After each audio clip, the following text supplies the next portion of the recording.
Hi everyone. I'm on the plane and I'm on my way back to NYC from Paris, France, where I was a guest at the Angouleme International Comics Festival. What you're going to see now is my full report on what happened the past week. Prepared to be blown away. I'm your host, Fabrice Fa. This is Favorite Fridays. Hit it.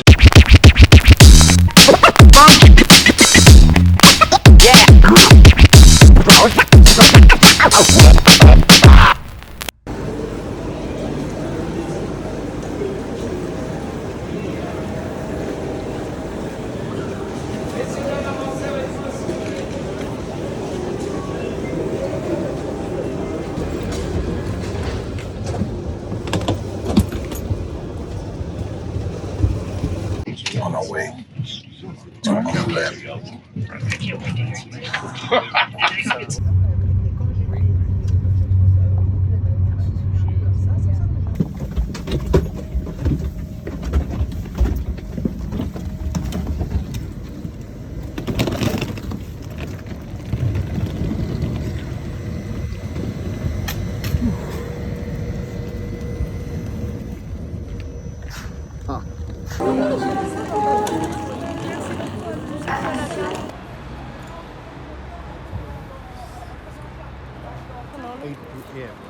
And we leave at 8.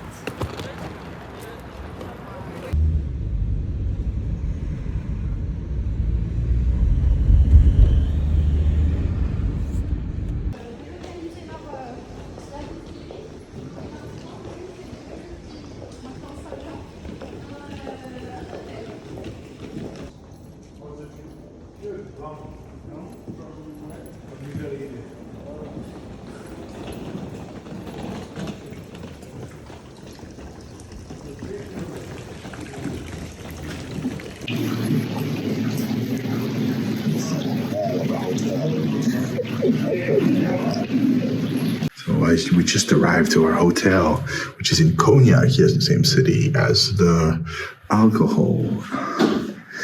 And of course, I forgot the key. But yeah, it's open. And I'm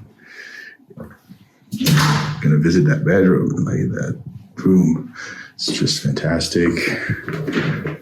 They thought about everything.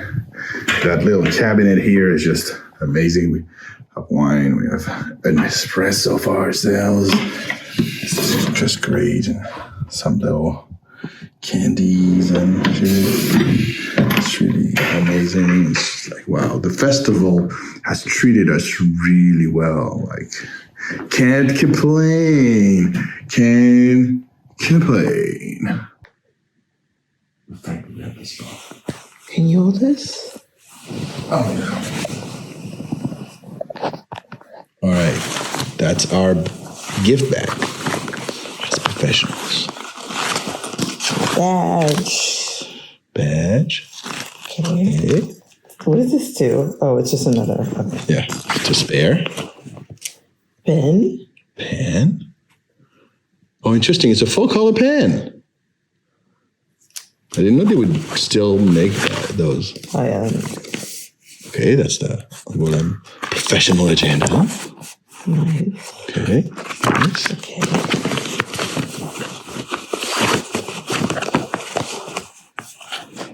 Yeah, notebook. Yay. You like that? I love notebooks. Well, the souvenir notebook. Yeah. And what is that? Cognac! Alcohol! Shit! Okay, that's it. Yeah. It's probably the only festival where they give you alcohol from the get-go.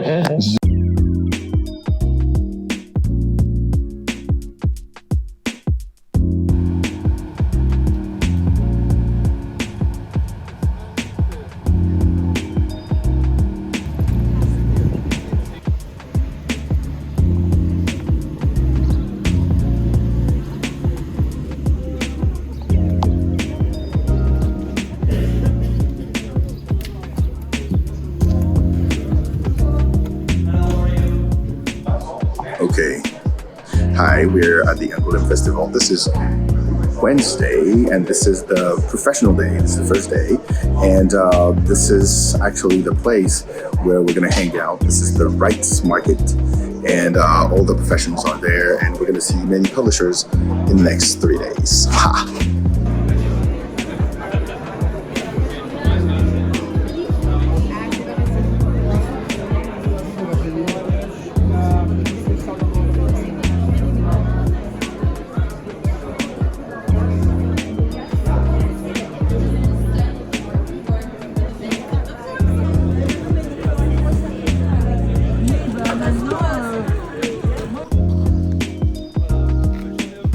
These French restrooms, but this sign is hilarious.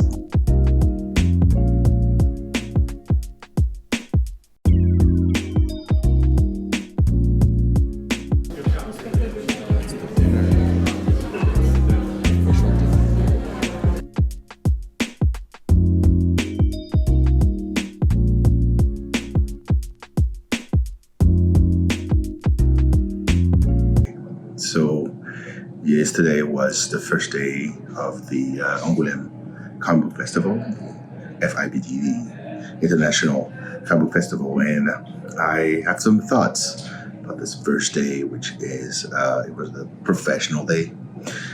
So we were invited by the people at the festival as FairSquare Comics to come and talk to other international publishers, whether they're coming from every countries in Europe or Asia and France, of course. Like, while I'm very grateful that we were invited as guests at the festival, there are some things that I wouldn't say bug me, but are like throwing me off a little bit. We are in the international rights market. And in the international rights market, we get to see publishers who have a booth, and we're going basically from publisher to publisher every 30 minutes. So it's great because it's like a speed dating of sorts, where we see publishers everywhere, and we get the chance to present our catalog and the titles that we are up for grabs for licensing in other countries.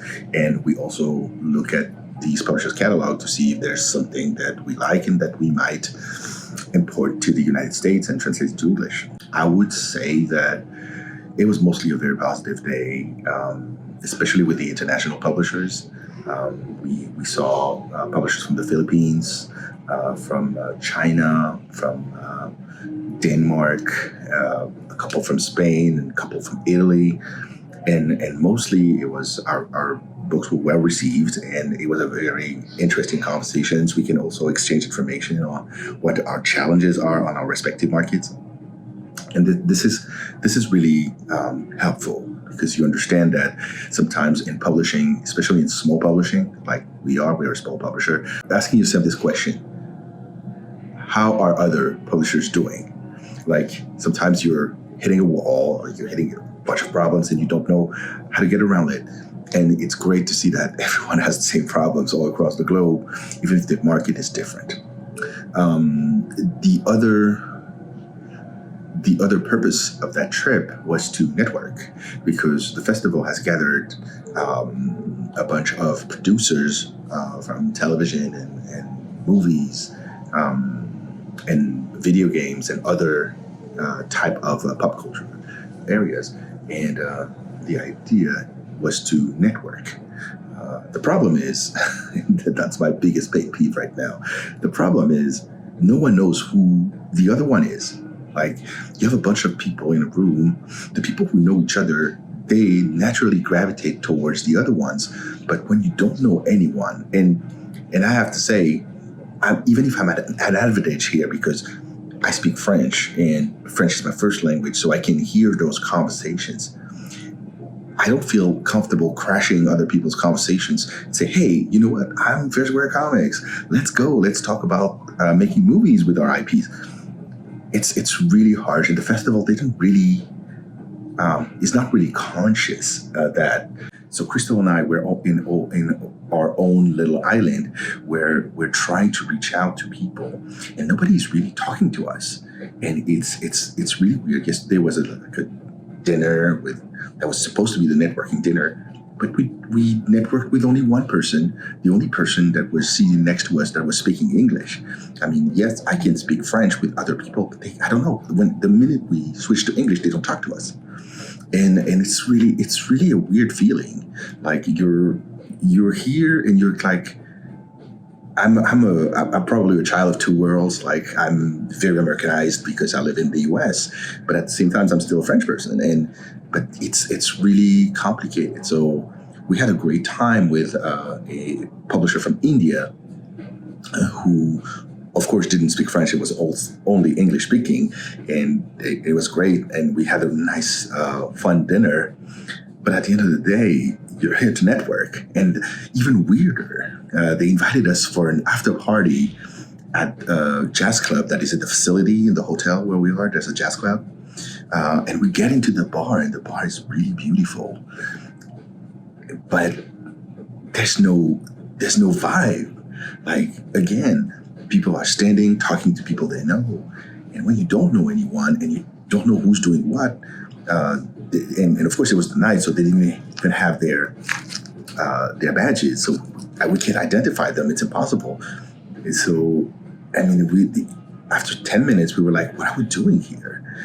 And so we left and we got back to our rooms because it's really weird to stand in a room where everyone seemed to know each other and speak another language, and you're here to network with them, but they're not really interested in networking with you. At the end of the day, what matters and what we're here for is building relationships. And so far, I mean, after the first day, the only relationships we've been able to build were with international publishers from other countries than France. So today is going to be a much more French-centric day with meetings with a lot of other publishers from here. Some of them we are already working with, some of them we've never worked with, and we'll see. We'll see how it unfolds. We also have an after party that is thrown by FIBD, which is a potential partner of ours. So we're gonna see. It's gonna be an interesting day, and I'll report from this very place tomorrow morning. À la gare et je vous donne les billets pour la descente du Kirby.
So we're Friday, January 26th.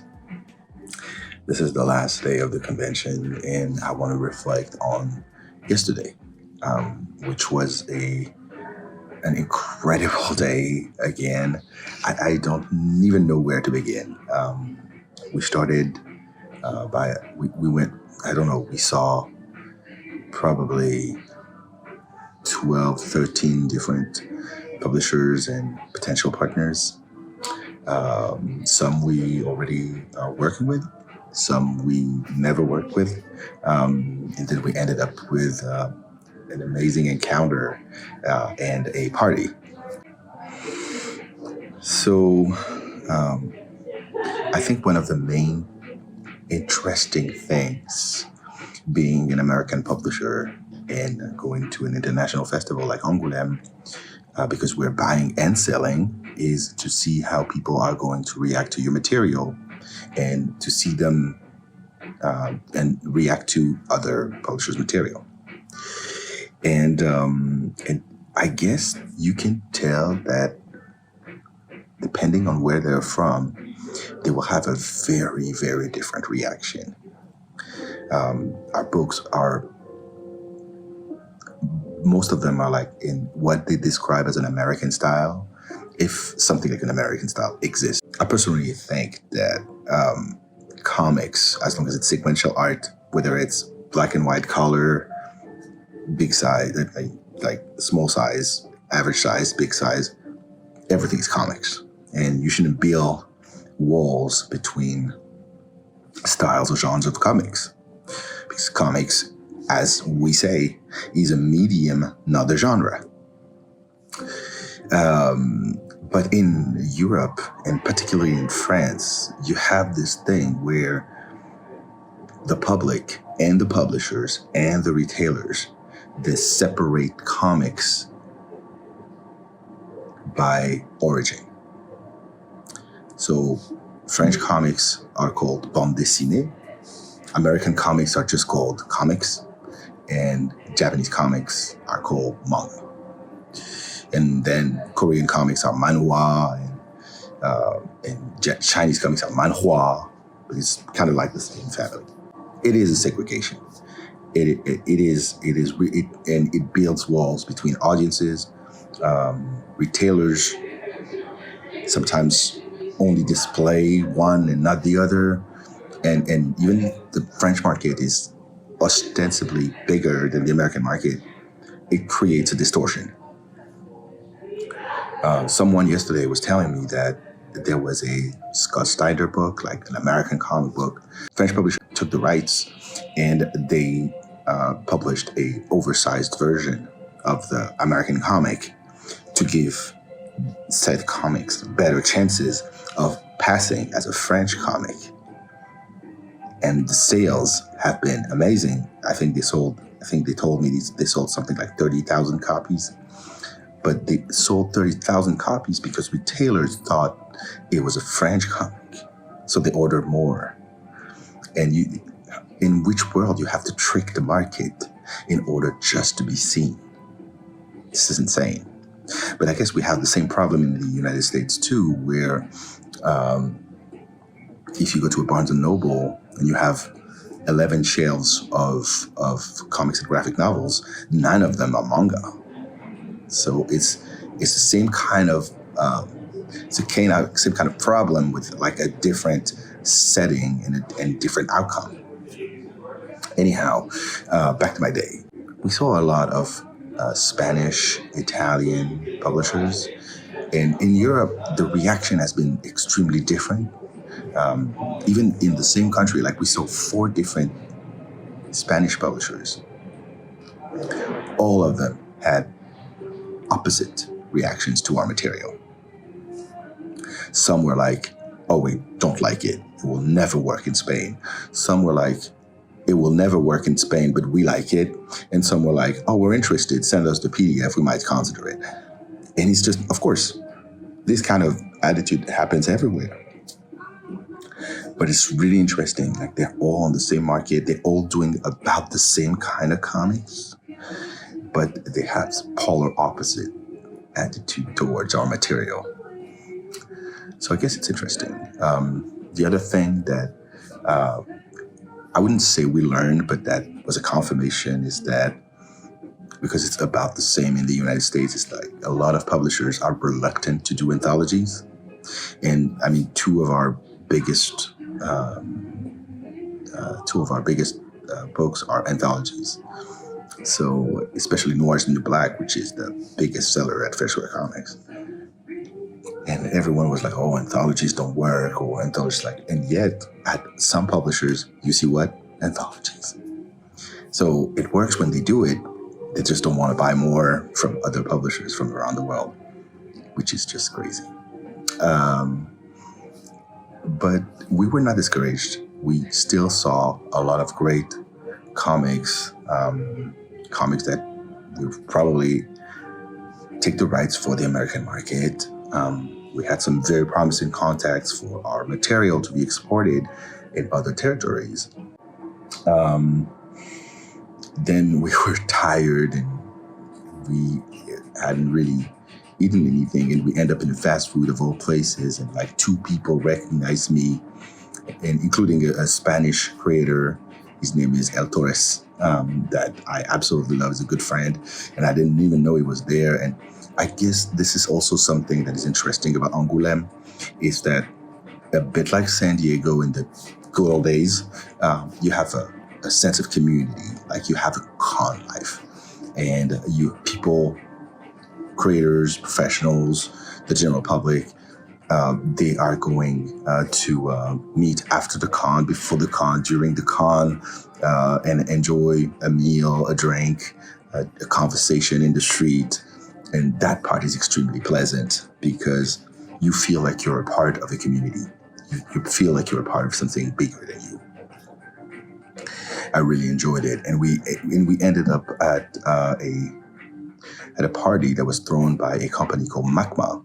Macma is a mainly translation adaptation company, and they're dealing with 300 people, 300 freelancers from all around the world, and they translate from English to French, Korean to French, Spanish to English. I mean, they're doing a lot of different things, but it's only in comics and graphic novels. They also provide lettering, and they're about to start their project. So they were a company that we've known for a very long time, and they invited to this bar. So we go to this bar, and someone asked me if I'm Fabrice Sapolsky, and I said, yes, sure, it's me. And he said, I want to shake your hand and take a picture. I said, why? I mean, I'm just me. He said, no, I mean, I read your books, some of your books, but also you started your career as a journalist. Yes, I did. I created a magazine called Comic Box, which was a magazine about American comics, news magazine about American comics in 1998 in France, and that is still published to this day. I mean, even though I'm not affiliated with it anymore, but the magazine is still published.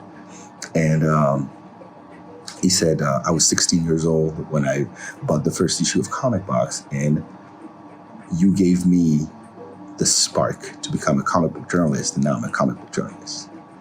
And I'm like, well, I feel old, but it's also extremely humbling to know that you can have an impact on someone's life, some kid who discovered what I was doing as a comic book professional and was inspired and becomes a comic book professional himself. And I think that really warmed my heart, because you don't think about all those things. You just do. You just make stuff. You just create comics, content, magazines, all this. And you just hope that people are going to be entertained and they're going to like it enough that they can buy the next issue. But never in a million years I would have thought that because that person read one of my magazines or many of my magazines, they would be inspired to become themselves a comic book journalist. And that really is cool. That made my day. So yeah, it was a good day. Angouleme, I mean, you stole my heart.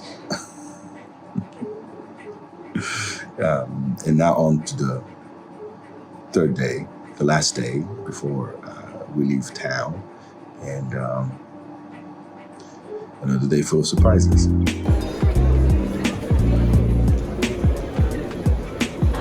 Oh, that matters. That matters when you're going meeting to meeting.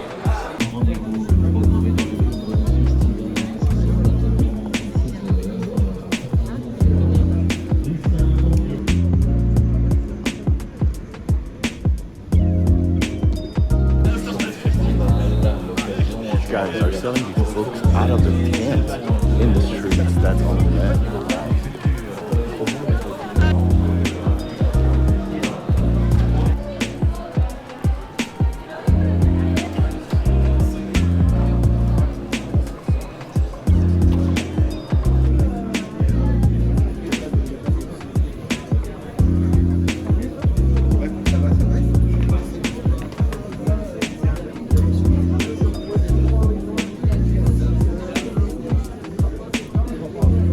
Book dispenser. I love it. My dream. Love book.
Every time I was like filming.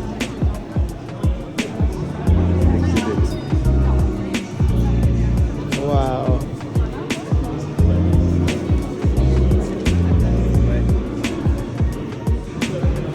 They be doing stuff here.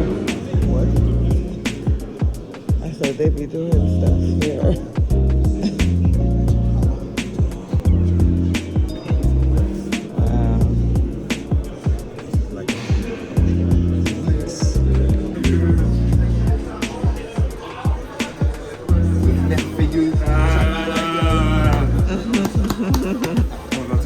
Ça va très bien. Hi, good. How are you? You have a great booth here. Wow, you took a lot of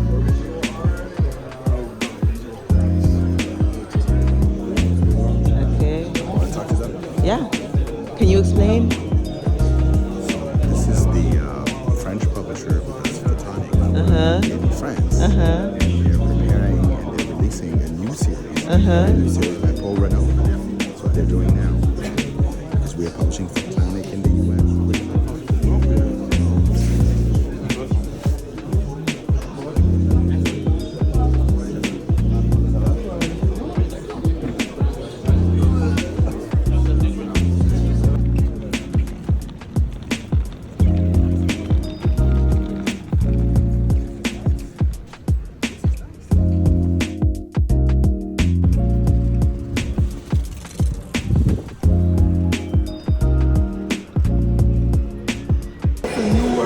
Yeah.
Angoulême Day 3. Well, obviously, I'm not in Angoulême anymore. I am in Paris right now. I just came back from Angoulême, and I thought it would be a good idea to talk about the third day of the show. And again, what a day. There was a mix of meetings, and finally, I was able to see the festival itself. I met with a couple of agents, a webtoon company looking to drag us on their platform, which was an interesting conversation because I'm not a huge fan of the webtoon format, but I'll probably cover that in another video. There was also another Korean webtoon company that was interested in licensing their content for the English-speaking market, and it was a very interesting conversation on content, on how to market to which audience, and you can see not just the cultural differences, but also how we approach the comics differently in the United States and on the North American market as opposed to the rest of the world. So it was an exchange, and it was good. Then we had a business lunch with potential partners, and hopefully this is very exciting. I can tell you about it very soon. So then after all this, that was in the morning, and after all this, Kristal and I could go and finally see the festival itself, because for 3 days we have been not in prison, but we have been stuck in this little space called the International Rights Market, where we were seeing publishers from all around the world. But Friday afternoon, we were finally able to step out and see the scope of the Angoulême Festival. And let me tell you, the Angoulême Festival is huge. It's huge in size. It's huge in scope. It's really huge. The whole town is a convention. The whole town changes completely. I mean, I've seen Angoulême when it's not the festival, and it's a small town, quite boring, unfortunately. Sorry for people from Angoulême who are watching this video. But when the festival is there, it's a completely different thing. It reminds me a lot of San Diego Comic-Con. When you go to San Diego Comic-Con and you go to the Gaslamp Quarter, when it's not the convention, it's nice, but it's not as incredible as when the publishers are there and you have marketing stuff all around the town, and you kind of have the same vibe in Angoulême as you have in San Diego, but even stronger. Like the ties between the town and the conventions are so strong that like you have buildings that have been like completely remade with comic characters on them. Stores become art galleries, like regular stores. They become art galleries. You have pop-up events everywhere in the streets. It's really crazy. And so you walk a lot because you walk through from one place to another, and the big sections are separated in, they're organized in tents called the bubbles, like the balloons in comics. And those tents are organized by genre or by style. And so as such, this gives you the impression that you're going from a place to another. There are some reading rooms in tents everywhere, so you can go and read your comics and sit down and have coffee. And the thing is that despite all this amazing amount of content, you don't even have all the publishers. Like you had like hundreds of publishers, big and small, indie or mainstream, and you didn't even have all of them. Like some major players decided not to go to the festival. As it is the case in the United States, when you go to San Diego Comic-Con, you don't see all the publishers. But what struck me is that this convention was 100% comics. And well, of course I knew it, but it's 100% comics. There was no video games. There was no entertainment. It was just comics. And for people who, like me, really, and hopefully like you, really love comics and want to see all the different styles and all the different approaches to comics and everything you can do in our medium, this is just great. One regret, though, not enough American comics, not enough American presence. And I guess that's one of the takeaways from that trip is that American comics kind of like fell out of fashion, which is really odd. But there was, except for a little bit of Marvel through Panini, which is the local publisher, the international publisher of Marvel. But I couldn't see any presence from DC. I couldn't see any presence from, they had a little corner. You had smaller French publishers like Bliss. They're doing a few American comics translations, or Delirium. They're doing a few American translations. But it's not big. It's really small. It's like not even a niche. It's like, I don't know. I don't know even how it's a... It's a mice size presence. It's really, really small. And as such, I feel like that piece was missing. And especially me living in the United States, I see all the incredible amount of creation that we have on our continent. And this was not represented. That felt really awkward.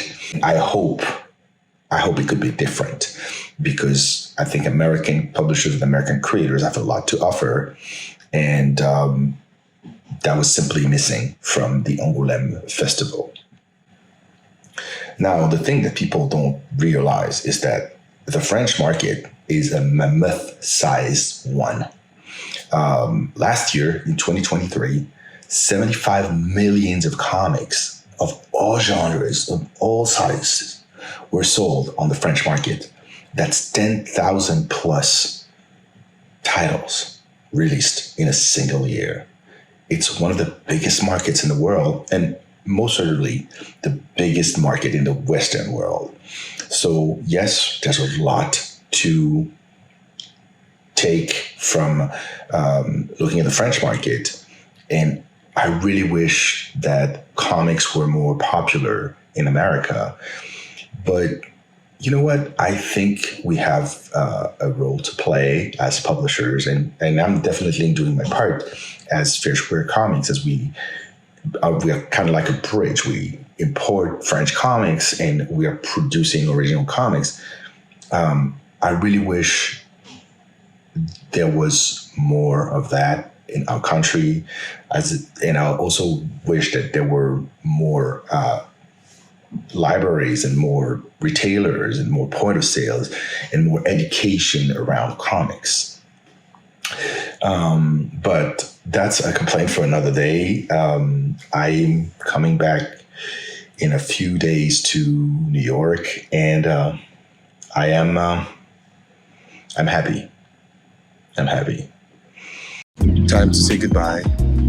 Au revoir. Au revoir.